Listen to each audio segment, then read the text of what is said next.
मुल्लादात थाना की हदूद साबिका MNA सरदार मुकीम खान खोसा के घर से लाश बरामद। लाश की शनाख्त 22 साल अलीजान खोसा के नाम से हुई है। इत्तेफाकी तौर पर वाकया पेश आया। अलीजान खोसा साबिका MNA सरदार मुकीम खान खोसा के बंगले पर ड्यूटी करता था।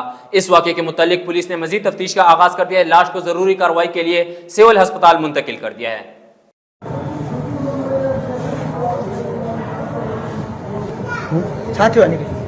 इत्तेफाकी गोली लगी है। इत्तेफाकी गोली लगी है। इत्तेफाकी हाँ। की लगा काथे इत्तेफाकी गोली काथे लगा चौकीदार हो सरदार साहब जो हाँ उते को कमरे में बैठो हुयो ना ओचते छुट्टी हुई है।